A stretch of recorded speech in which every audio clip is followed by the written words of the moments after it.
afternoon, I'm Sadie and this is UNN News at 3:30. Today's top story: over 500,000 people lose their lives to neglected tropical diseases that can be preventable. According to the World Health Organization, over 1.7 billion people still require treatment for these diseases, yet funding and global aid remain fragmented.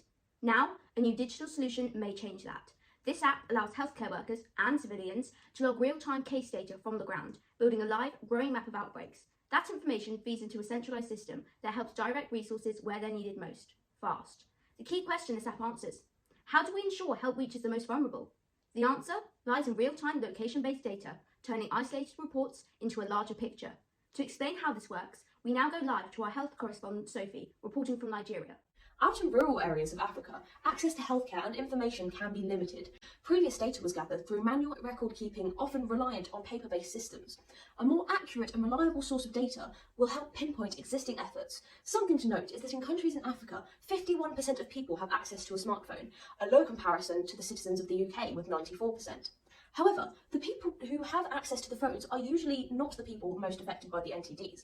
To combat this, the app would partner with charities that hand out phones to third world developing countries. The app would come pre-installed on the phone, meaning that people without pre-existing phones can have access to the app.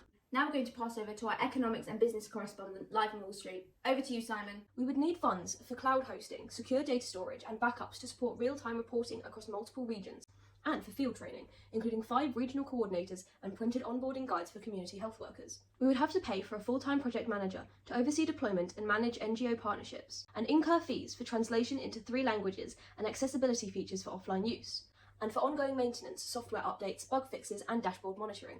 To generate the stream of income needed, we would hold charitable events and donations. To raise the money, we would host our own events and collaborate with schools. Why would they support our charity? Because our charity enables the majority of charities to do their job more effectively. Our charity is uniting multiple others and therefore enlarging general outcome from efforts. The HR that would be needed is 2 full-time software developers, 1 part-time UI/UX designer, 1 full-time project manager, 2 part-time regional field trainers, 1 health advisor on a consultancy basis, and 2 PR marketing staff, 1 promoting donations and 1 promoting user interaction and engagement. This plan is feasible. It uses infrastructure already in place, smartphones, SMS, and basic mobile data, and minimises training time with simple, intuitive interface. It's reliable. The system is modular, open-sourced, and multilingual, allowing it to be adapted across different regions without new hardware or major re-engineering. It's sustainable. Future running costs are low, and open licensing removes barriers to long-term use and local ownership. It's innovative. It brings real-time disease surveillance into places that have none, replacing slow manual systems with instant reporting and mapping. The team structure is lean, but targeted, with clear roles mapped to delivery, tech, training and health alignment, so little costs after setup will be incurred. We reached out to the brains behind the project, the app developer, to find out more about the sustainability and rollout of the app. Welcome to the studio, Cleo. Thanks. What's the rollout strategy? Who gets access first and how do you scale it? That's a pretty interesting question. So we're going to leverage our research, data, networks and UN resources to look for 3 main criteria. Number 1, urgent localised need for better patient outcomes. Number 2, availability of partner programs to distribute technology devices. And finally, number 3, broader local government, NGO and infrastructural support for our programme. So based on this, we're going to rank our opportunities and start a phased rollout strategy on a country-by-country basis. So within that country, we're going to consider regional variations and nuances to maximise our success. How does the app tackle language or literacy barriers to make sure no one gets left out? Well, that's a very important key aspect to our app, and our app is designed to maximise accessibility and comprehension. See, this is done by our surveys and helpful information being in graphical form, for example, icons and pictures to convey the questions. We will also fully localise each country rollout with local language tech supplemented with audio representation of the questions recorded by a local language speaker. How are you planning to measure the impact of the app after it's launched? Well, by looking at the number of forms submitted per region, we can tell which ones are the most important. We'll get funding from partners, for example NGOs or governments, to help us. Why would people want to complete these forms? Well, we'll be giving the clients micropayments or airtime to incline them to complete the survey to the best of their ability. Each form will be submitted and verified so not to be abused. How much will you give them back?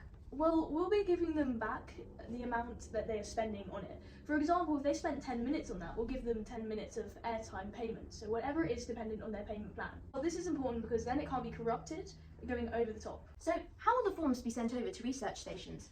The forms will be sent via message in hexadecimal code to send the least amount of packets as possible. This can be submitted on desktop or mobile and will be sent through an API sharing the data to applications and partners. we contacted experts in the NTD field to ask for their opinion on the viability and potential of the app.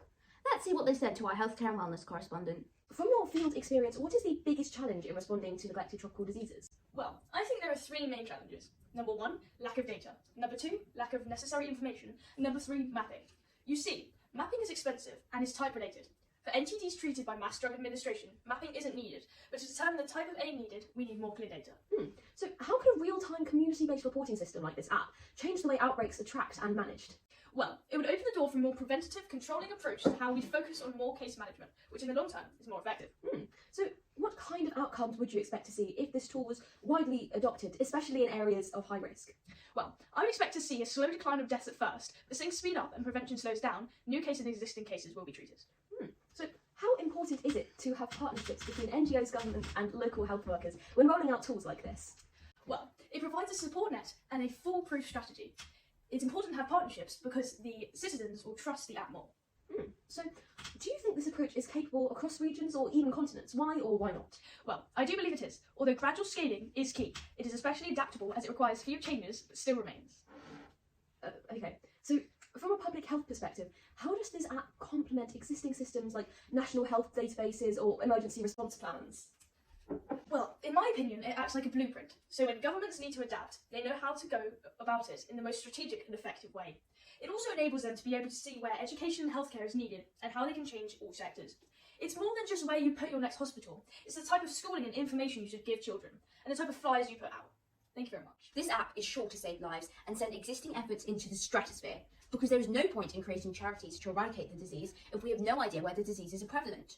Too many people are dying and not enough work is being done. We need an app to unite our efforts and make sure that care isn't just for those who are visible or literate, but for those who need it most and for those who suffer alone, not in reach of the critical aid they need. There are over 8 billion people in the world, and that number just keeps increasing. With existing efforts scattered around, we are in no place to protect those at risk. Streamlining data will not only let charities collaborate with one another, but enable governments to take effective action, because we want to be the place where they can start. Data is becoming more powerful in our ever-changing world, so we must use it in a way that can benefit the most. With us, you can be sure that your aid and existing efforts are truly going where they will make a difference. Because pioneering isn't just about carving the way, it's about making sure no one gets left behind. Thank you for watching UNN News at 3:30. Be sure to visit our website for updates. I'm your host Sadie. Have a good day and join us again tomorrow.